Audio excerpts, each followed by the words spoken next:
The Gift of Inner Success, Daily Invitations, Chapter 2. Chapter 2 is my story. And as I read it, I want you to reflect on your story. And I wonder how many versions of your story there are. Your version, parents, guardians' versions, your best friend's version, your partner's, ex-partner's version, your parents' version, your boss's version, your colleague's version, the versions that have been handed to you from here, from there, from the passerby. I wonder how many versions of this story there are. And of course, this is where we get caught up in this trek for outer success, and we forget the gift of inner success, that which is already there. So as I share with you my story, I want you to consider your story. My story, any story. Think of all the books you've ever read. They're always an invitation. What we're presenting you in these daily invitations is that invitation. Every sensation is also an invitation.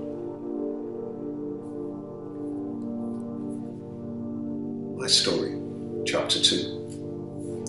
It might be useful for me to start off by saying a little bit about myself and my story. But remember, this is very much about your story and where you are. I was born in London to Nigerian parents. We had a pretty average upbringing. We certainly weren't well off by any stretch of the imagination. I always felt a little bit like an outsider looking in, and so I've always had a slightly objective perspective on life. At 18, like many people, I wasn't too sure what I wanted to do, and I ended up working in the media. I had many roles, but one of the things I went on to do was to train people to appear on television and radio.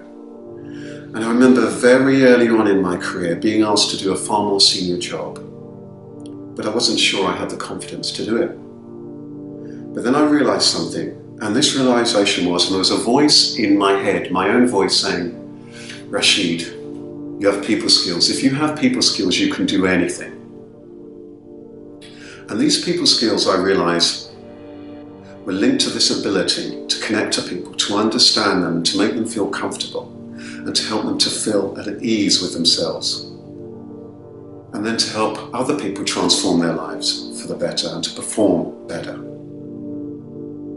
So that has a lot to do with the job that I went to go on to do in terms of coaching, without me even knowing it.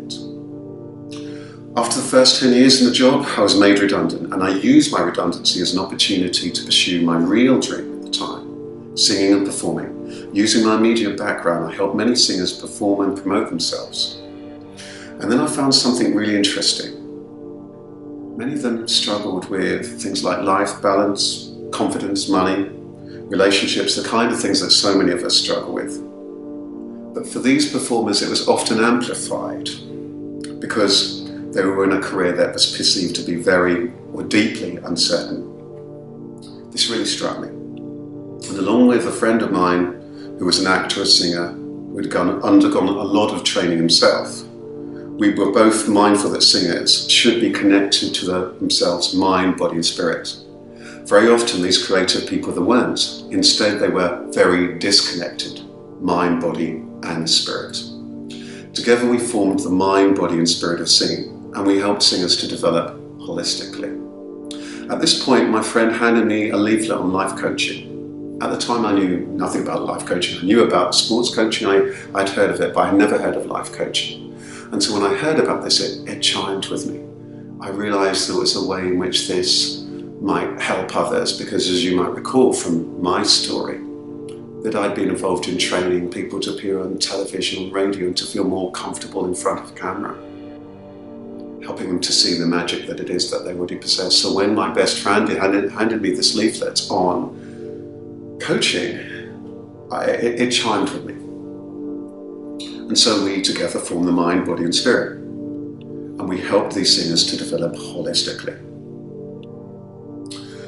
And so I went on and I went to retrain as a life coach. And this was quite a big thing for me because I'd stopped formal education from the age of 18, so it was a big step. So when I was doing this training, I found that I went on my own inner journey, which in fact had actually begun some time earlier, in the lead up to us setting up the mind, body and spirit of singing. And as well as developing new skills during the course, something else happened, almost a reaction to the course. And I found myself writing on the train, on the tube, on the way to work. I found myself writing this book called The Gift of Inner Success. With the arrival of the book, I realized over time that this was the foundation of how I work today. The book, which this incarnation is, explore the subtle things that I've touched on earlier in the introduction that we often overlook. Trust, acceptance, energy, flow. These are the things that we very frequently overlook in our lives. This realization had a profound effect on the way that I coach, and I needed to work it in. I needed to allow it bit by bit to inform how I worked, what I did. Because I found that this book was speaking a slightly different language from that of lots of other people out there. And my own head was in a quandary. My own head was in a quandary as to how to let this simple, goalless knowing, this wholeness, this acceptance merge into this system around goals and around achievement. If you like, they were two different worlds. Here I was, being taught as a coach to help people achieve success, external success, to achieve this and to achieve that. And yet my own learning, my own journey was pointing somewhere else. It was pointing within.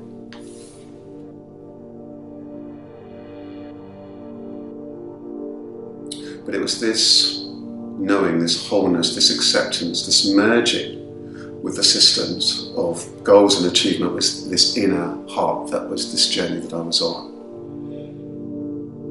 But once my heart was in flow, then these things began to take care of themselves. Once my heart was in flow, once I embraced it, then these things, they took care of themselves. And that's what the gift of inner success is all about. Today I work with people of all backgrounds. I work with people asking themselves, where am I going next in my life? Sometimes they're seeking career change. Maybe you're thinking of starting running your own business. Others are singers, performers, high achievers. Sometimes they're young people. I work with many companies. Many of these people ironically find themselves, or they're seeking to find themselves authentically. But all this, as far as I'm concerned, boils down to the same thing. Helping people to authentically be themselves at work, in their relationships, in their businesses, in their careers, in every aspect of their lives, personal life, relationship life, family life. Perhaps there's a change that you're seeking. Perhaps you too are seeking self. Sometimes we're on a journey to find ourselves, whether we consciously know it or not.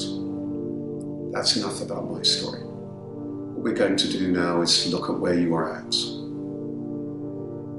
how you came to this moment, and to explore in more detail the notion of inner success.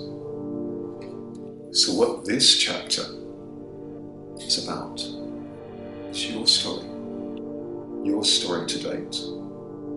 What have been the moments that have helped you realize your own inner gifts, your own inner calling, your own inner magic, your own inner wisdom, your own inner knowing?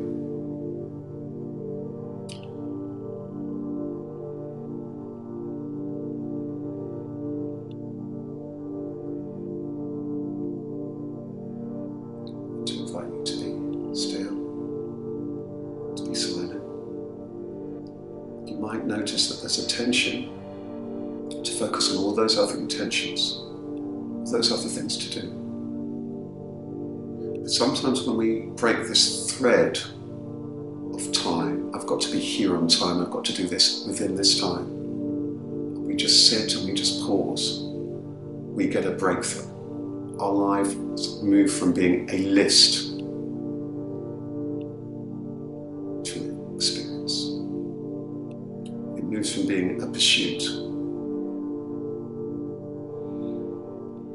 to beingness, to living, to loving, to learning.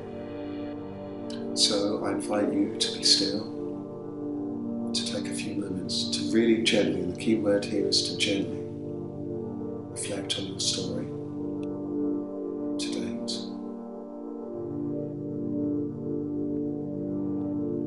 The learning's been, the ups and downs have been,